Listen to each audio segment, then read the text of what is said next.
Hey YouTubers, today we're playing a 2v4 with my brother-in-law. This guy right here, Sunburger.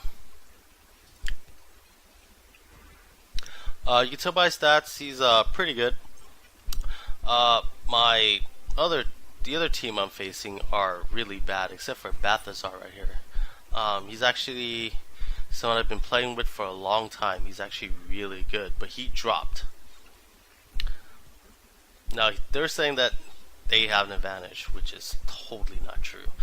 But, yeah, in these 2v4 games, we try to go for an early pylon first, and then defend. Reason being is we get that money advantage. If not, we would lose. We would lose very badly if we tried to play a normal game with these guys. And we send all our builders up into the front to attack anything that's coming at us. And we can tell that by looking at their income.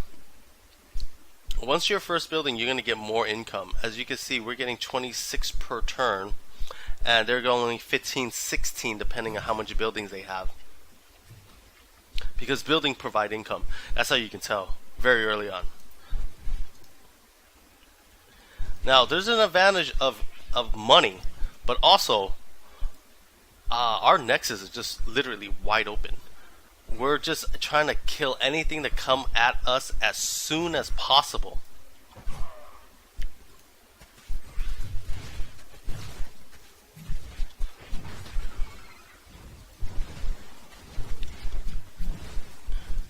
And this fire bat is going to hurt us pretty badly. And everything right now, slowly, they're just coming at us. Now, there's only one builder on bottom, two builders on top. One of these guys, you know, if they're smart, they're going to start building in the mid lane, or still help bottom build just to adjust for us, because playing these games, you have to build in the middle, especially 2v4s, 1v4s. You have to build in the middle so you can rally them up and down.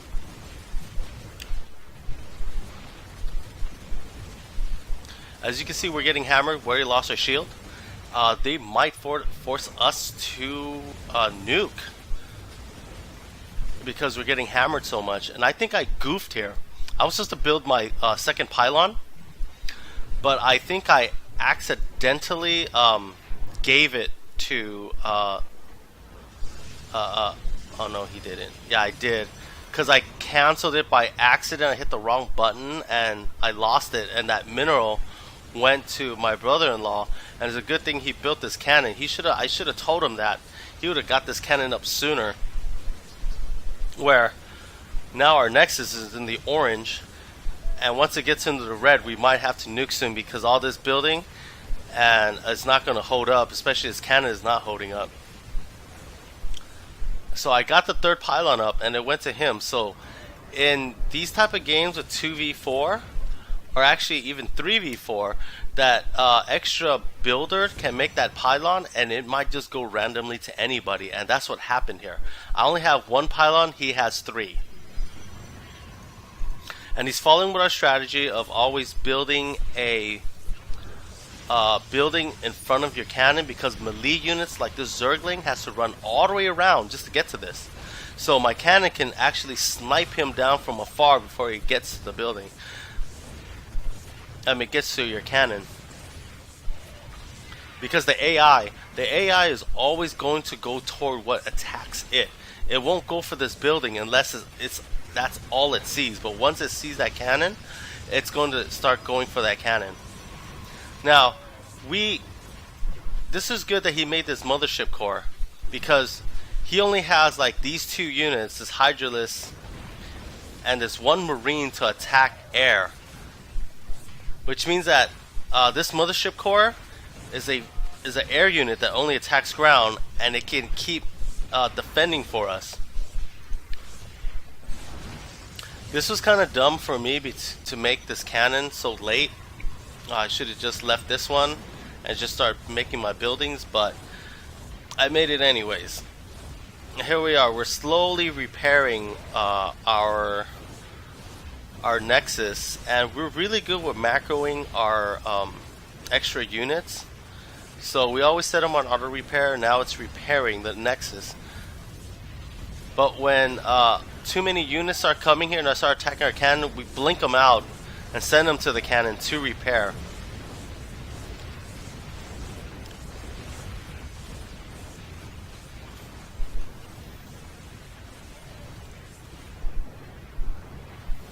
So my brother-in-law was telling me to build mid lane, and he started transferring me money.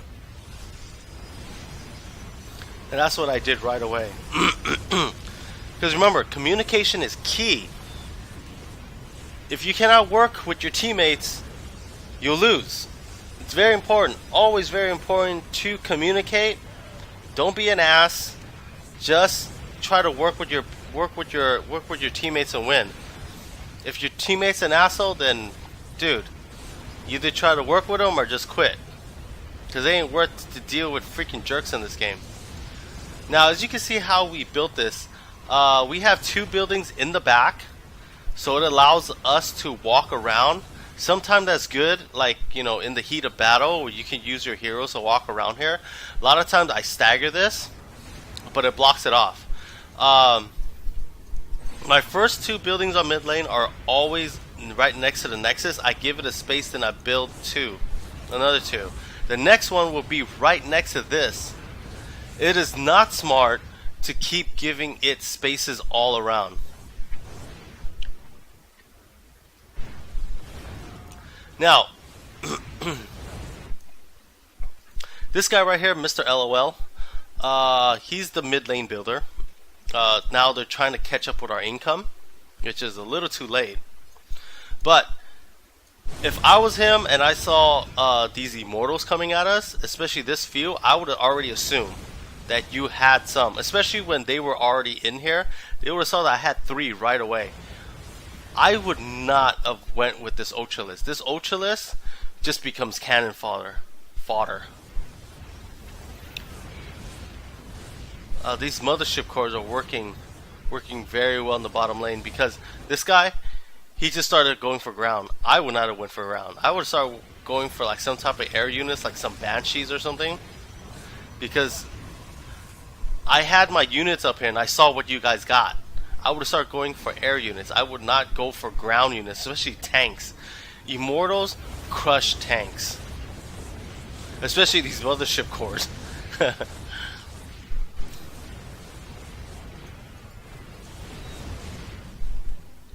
Here, look at this Ultralist come through him. Bam!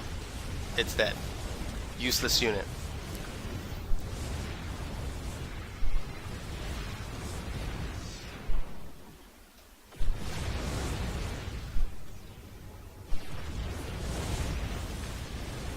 Here, they had to nuke. They had nothing to push back for. These Ultralists was very ineffective, and yet he still made more. Just shows you how inexperienced they are. A lot of times people just kind of build to what they're used to building. They don't think about countering, because they're just so used to building a certain way. Because this tech up to that tech's up to this. You can see here that he went for 2 roaches and a Hydralisk. And he didn't know that, you know, Hydralisk and roaches, they all have the same spawn time. He should have just synced them together. So Hydralisk, roaches, Marauders, Firebats, Stalker, Sentry, Zealots, they all have the same build time. I played people where they went for these low units, but they synced them together. And when they synced them together and they fight together, they were very, very strong. They forced a nuke on me like a few times early in the game.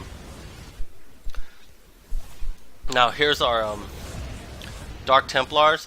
We like to build these 1 Dark Templar on the bottom. Not everybody does this. Yeah, see how I did it here? I did 4, space another 4, so I can rally these upwards, and they would have enough space, as you can see, to come out. So if you built like space, space, space, space, space, you're actually gonna lose like 2 or 4 of these buildings. Now my brother-in-law told me to get a Colossus, and like I said, communication is key. He felt it was right, I went for it. Now he's telling me to send my units bottom. And watch how I rallied all my units bottom. Just right there, just like that. Because they're gonna nuke this again. No. Oh, I let her know that I gave him control already. This was overkill. They didn't have to nuke. But this was way, way overkill. And my brother-in-law could see that this was very ineffective. This guy, he doesn't got much going on. He hasn't even upgraded his pylon. He's making very ineffective units. The top builder, Emotong, he got smart and made some banshees because that's what's effective with us right now. His anti-air is effective towards us. His banshee's effective towards us. Like I said, a lot of people, they just build to what they know because that's what they're used to building. I would never build up and down like this unless I'm walling. Now this wall was a great idea because it would send all your top units downwards down here through these little gaps and see how they're coming up and around. So any ground bottom lane units will come here. They will force them to fight. And especially later on how we build units in the mid lane on the bottom lane right here. Usually that's not a very good choice to do that. But if you know what you're doing, it's very effective. You actually make them go even further out to this point so before they have to move up.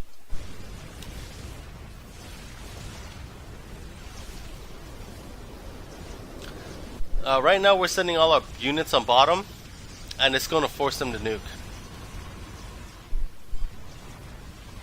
And these, like I said, these Ultralists, very ineffective. And this guy, since he's such a noob, I think he nuked this because he lost his cannon.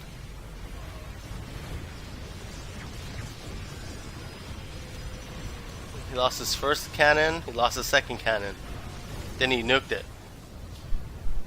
Well, Mr. LLL nuked it. Because he probably figured that how ineffective his Ultralisk are against all my Immortals.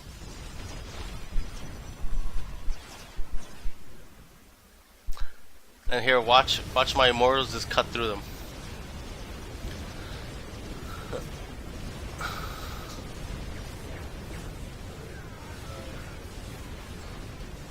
I think my brother-in-law told me to nuke here, but I didn't do it. As I know, because I know, we can break through this very easily. They told me to get Archons because I think he's feeling that these Liberators are just knocking out all our air. Because Archons do a air and ground attack and they have splash damage.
Some of my Immortals are leaking bottom.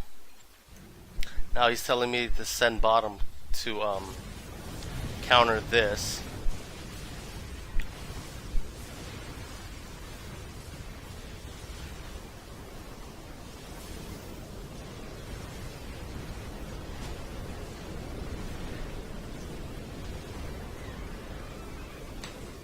And here we go. All these units that were top, now see how they're coming over here on the bottom to help. And by the time this gets here, they're going to have to nuke.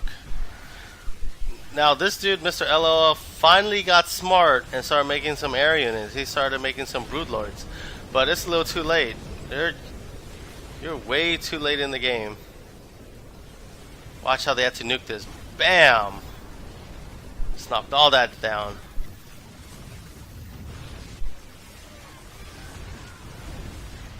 But I think by now they're pretty much out of nuke. They have nothing. Yeah, that's Balthazar's nuke. That's the guy that drops nuke. So they don't have any nukes themselves. That was the extra builder.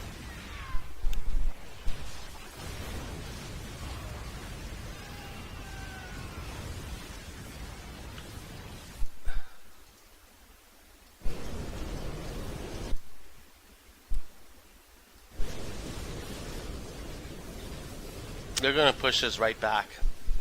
But we are going to get them in the long run.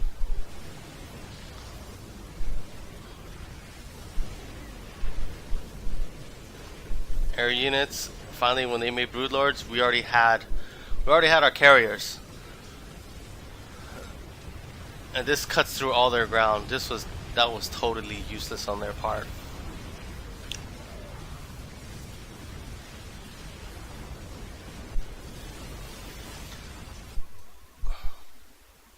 Oh, here comes Carrie.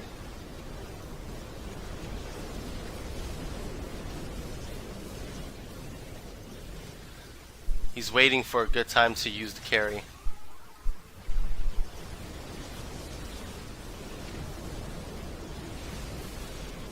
Oh, there's the first ice storm. I think his main goal was to try to take out these broodlords. But since these carriers can attack ground and they can't attack air, they're done. And here comes all my Archons. Any air they have coming at us now is dead. And our bottom is already pushing at them. They already lost all their broodlords. Buildings.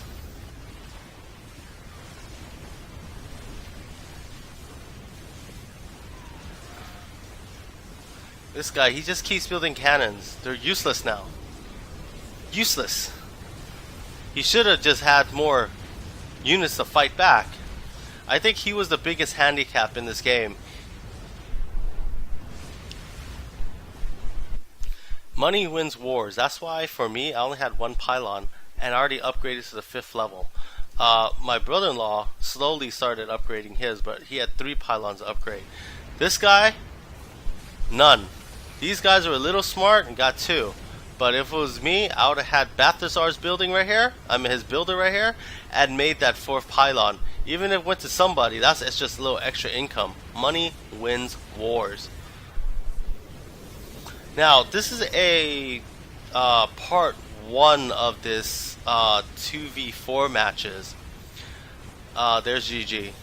I hope you come and join our second game. I think some of these guys are in the second part of these videos. And I think they get a little smarter each time they play us. I'll see you then.